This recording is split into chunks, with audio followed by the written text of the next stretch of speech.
Nosso assunto ainda é a decisão russa que coloca como independentes duas regiões separatistas da Ucrânia. E quem analisa esse reconhecimento por parte dos russos é o nosso comentarista Ricardo Caldas.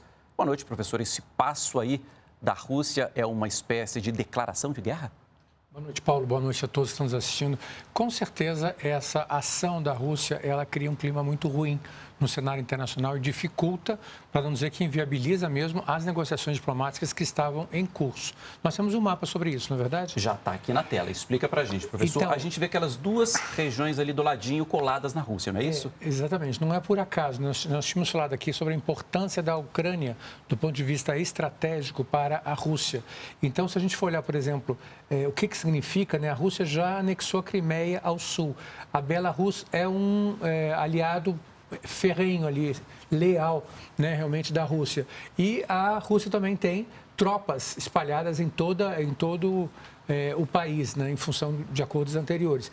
A anexão desses dois territórios, é claro que a Rússia, de certa forma, do ponto de vista estratégico, ela se fortalece. Então, eu diria que esse movimento da Rússia é basicamente uma resposta à possível entrada da Ucrânia na OTAN. Então, a Rússia já está deixando claro que não vai deixar passar barato se o governo ucraniano decidir entrar na OTAN.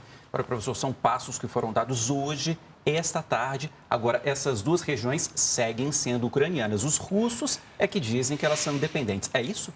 Pois é, essa é uma questão muito delicada, Paulo. Do ponto de vista diplomático, do ponto de vista internacional, os países dificilmente vão reconhecer essas duas regiões como países. Até porque, para você reconhecer, tem que atender aqueles famosos 3 critérios, né? Que é território, população e um governo autônomo, que não é o caso, né? Mas, por outro lado, o resultado de uma invasão militar é muito difícil de você questionar. Mesmo que, vamos supor, nos próximos 20 anos, 30 anos, 40, 50 anos, a Rússia não saia dali e nenhum outro país os reconheça, eles vão continuar vão ser considerados como território russo. Como nós tivemos no caso das Américas, a invasão do México pelos Estados Unidos, aqueles territórios são americanos. Ninguém vai supor ou ser pedante a ponto de dizer que a Califórnia é um estado independente, por aí vai. Então, o resultado de uma ação militar é muito difícil de você desconstituir, como é o caso da Crimeia também. A gente segue falando sobre os reflexos dessa decisão, então, professor, mas aqui no Brasil, dessa vez, segunda-feira, tradicionalmente a gente fala aqui de Boletim Focus, né?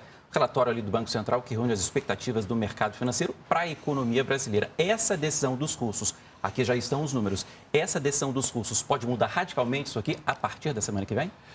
Essa é uma ótima pergunta, Paulo. Ela vai piorar esse cenário, porque o que nós vemos é já um aumento da expectativa negativa em relação à inflação. O mercado não está nem um pouco otimista em relação à capacidade das autoridades monetárias de manterem a inflação dentro da meta. Tanto é que, há um mês atrás, a expectativa é que a inflação ficasse em 5,15. Veja, já acima da meta estabelecida pelo Banco Central. Semana passada foi para 5,5 e agora nós estamos em 5,56, ou seja, 1% de aumento, que pode parecer pouco, mas mostra uma tendência de pessimismo no mercado. É o 6º aumento consecutivo da inflação, né, pelos analistas consultados pelo Banco Central. Em relação à taxa de juros, não é diferente, né? A expectativa, o mês atrás, é que ela ficasse em torno de 11,35, um ponto acima do atual, mas, na verdade, atualmente já se fala em 12,25, ou seja, 1,5 ponto acima da taxa prevalecente. Em relação a PIB e dólar, uma certa estabilidade? Em relação à PIB, certamente uma estabilidade, eu diria também uma estabilidade que eu chamaria de estabilidade pessimista, né, que eles acreditam que o PIB vai crescer só 0,3%. Já o Ministério da Economia tem uma visão mais otimista, que pode chegar a 1%. Mas o ponto que eu queria destacar, que eu achei interessante para nós, Paulo, é a questão do dólar. Então, há um otimismo em relação ao real. A nossa moeda se valorizou, foi uma das moedas que mais valorizou no mundo todo nesse ano agora de 2022, entre janeiro e fevereiro, que é um fenômeno, ninguém sabe explicar muito bem as causas disso. Ok, professor, muito obrigado pela análise. Amanhã tem mais. Até lá. Até amanhã.